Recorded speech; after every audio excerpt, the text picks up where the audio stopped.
welcome to Cooking with Ava. Let's make some good cupcakes. Yes, we're going to use the vanilla cupcakes and then we're going to make some cocoa cupcakes, which is like a good replacement for brownies. Let me put it like that. And this is something kids will like because we're going to top it up with some sprinkles when we are done as well. So this is cupcakes we can make very quickly, very easy, stress-free, kind of smart kind of way to go with it. And it's so easy and so quick. All you need to do is just watch this video to the end. In the description button, you get all the ingredients as well. And yes, this is super, super, super rich and awesome to enjoy as well. So let's dig in and let's go into today's video. To start with, like I said, I'm going to do this very quick. And I'm just going to use the mixer, the stand mixer for this. I put in the butter, margarine, fat, ghee, whatever you want to use. And I'm just going to add in sugar to it. But to add the sugar, I'm just going to start by mixing the margarine or the butter or the ghee you want to use, the fat. Then I'm just going to inculcate the sugar in bits. Yes, when you can use instead of using it melted or water based, you can actually use your fat at room temperature, and then you want to whisk it so it gets very light and fluffy. That also gives you good result for your cake. It's not always that you want to melt your butter, and if you're doing a big batch, sometimes melting the whole batch can be very, very troublesome. You're going to whisk this till it is so light, it's so airy, and it has like tripled up, not even doubled up, tripled up. And usually, so that the color becomes more lighter, you realize that it becomes more like an ice cream kind of feel. Then you know that your butter is actually ready to go for your cake. Yes, and sometimes you can do this earlier. So sometimes if you don't have time, you can do this and put it down maybe the day before or even 2 days before time. That can also save you time the day you want to make your cakes or you're going to make a large batch of cake. So I just fold this up and then I just let it sit in my locker for the next day because I was going to do this the next day. Then for the chocolate one, I used the butter, but I also used salted butter, a little bit of it. Then I also used just a little bit of margarine because I wanted to have a good texture as well. So once all of this goes in, you can also add the sugar in before you actually mix everything.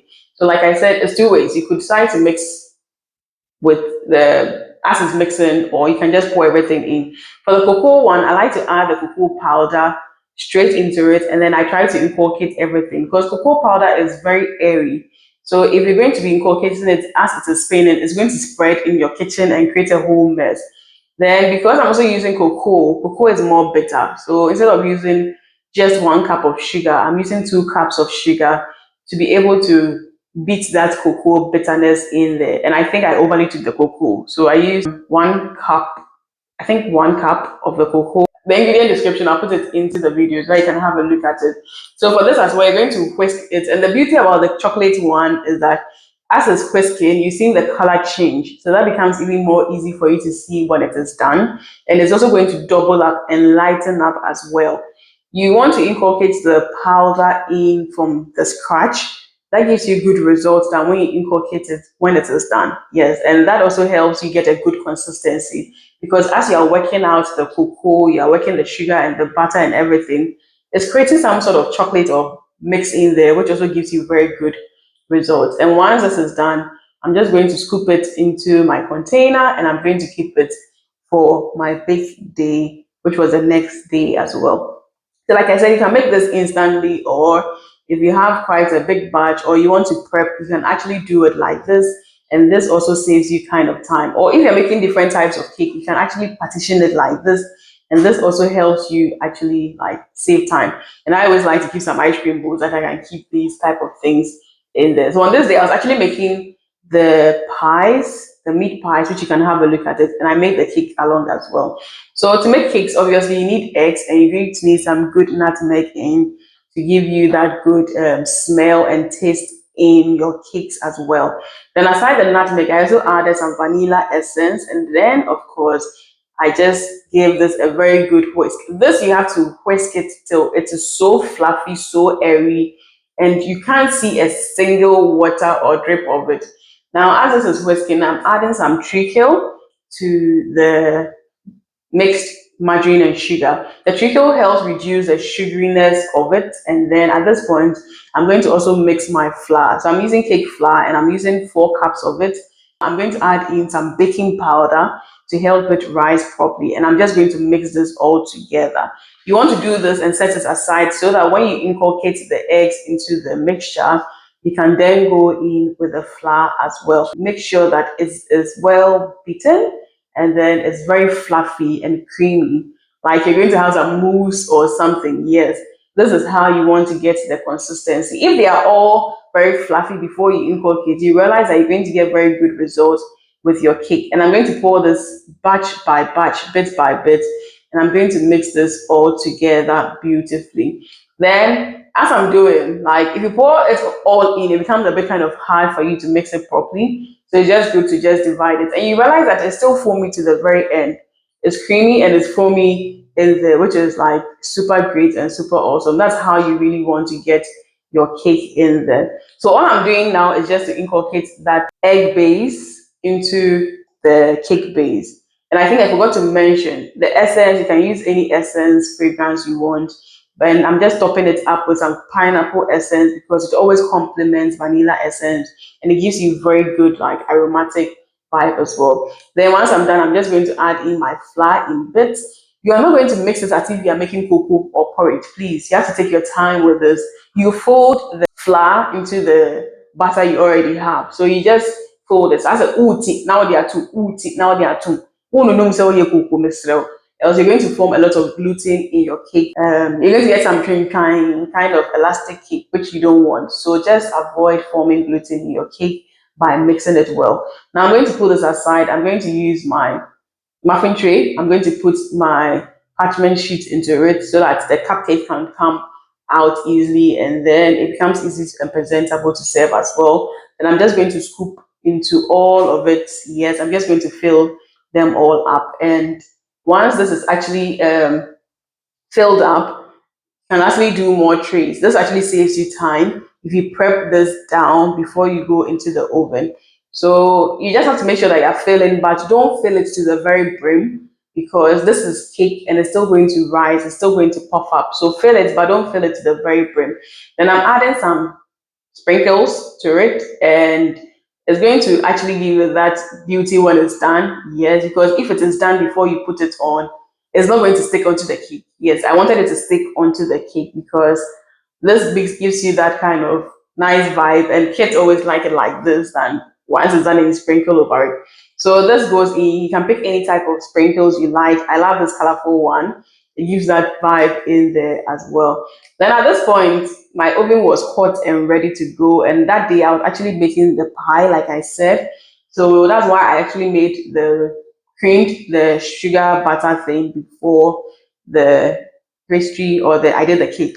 Now this oven was already preheated at 200 degrees before it went in. So for 20 minutes, you want to preheat it at least for 15 to 20 minutes before your cake goes in.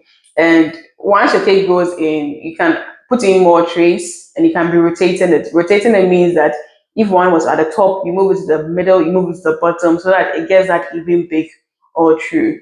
And it doesn't take long to actually make your cake. So with cupcakes, within 25 or 30 minutes, your cupcake should actually be done. So I'm repeating the same process with the chocolate cake. I'm going to whisk the eggs with nutmeg and of course with vanilla essence, and then I pour out the chocolate mix which I did with cocoa powder, sugar, margarine, butter. Then for this I'm adding condensed milk. Condensed milk is very much important in here. It's going to add some milky creaminess because cocoa powder is naturally very bitter, so the milkiness is going to also improve and it also improves the texture of it. So this is like an essential to add, and I'm adding some pineapple essence to also give it that added fragrance to it. And the egg, you're going to whisk it till it is very foamy, very creamy. Then that is also going to go into the chocolate base, and I'm going to mix it, inculcate it in bits. That matters a lot. If you do it all at once, it's going to be a trouble. And because of the cocoa, because of the this is like forming chocolate. Yes, so this is going to really double up more than your normal cake, and it's because of the cocoa powder in, the milk and everything in there. So it's also going to improve on the texture, and it's also going to let it double up a lot. So I'm just going to mix this up till everything is well inculcated and you realize that it is shining. That tells you that you did a very good job with it. And I'm going to add in the flour in bits. I'm going to inculcate it in bits. Like I said, don't fight with it. You're not making porridge, you're not making banku. Take it easy with the mixing. Just fold it in. Just fold the flour in. You scoop, you put it back, scoop, put it back, scoop, put it back. Yes. So just have fun with it and then just be gentle with your cake so that you can get very good results. You can see some air packets forming. You can see the texture in the, it's super good. If you have chocolate and you want to melt it into it, you can also do that as well. So I just use the muffin cans, and then there was another one that I greased it up. Then I actually put the mixture into it. Yes, like I said, you can scoop enough in, but don't let it get to the brim because this is going to double up and that matters a lot. So once this is done, I'm going to also use my sprinkles all over it. That is going to give it a nice like outward appeal when it's done. And kids would always love to have that on. Yes, and this we did serve with whipped cream, but it's still great to have that in. And like I said, your cake within 25 minutes maximum, guys, should be done. Yes, and if you are new to making cakes, you can just use the toothpick to check the inside to be sure that the inside is done. And usually with cakes, once it's done, you see the top also looking well as well. For chocolate cakes, it can be a bit funny. So keep to the time or use your toothpick to pick it up because the color is already brown. So for chocolate cake, that's one thing. And one thing about making cakes is usually when you're baking, you can smell it. It is done. So that's another trick you can also use in if you're not a pro. So this I topped it up with the sprinkles generously as well, and that also went in as well to bake. And this is like so easy to replicate. This is so easy to do. So whenever you have any function, any program you want to make some cakes, these are some of the cakes you can do, and this is how you can realistically do. So like I said, you can use your toothpick to just pick the inside to be sure that it is well done. If it comes out dry, not moist, not sticky, they know that your cake is actually done. So I think I almost forgot, but when you're baking the cake, you don't bake it at 200 degrees, you bake it at 180 degrees. I almost forgot that part. So all of them, I baked it at 180 degrees Celsius. And look at the cakes, whether you want vanilla, you want chocolate, you're going to still get very good result. So I hope you did enjoy this video. I hope you did learn a lot. Until I see you in the next food video, do live life to the fullest. Be joyous, be merry. Lots of love for my team and I.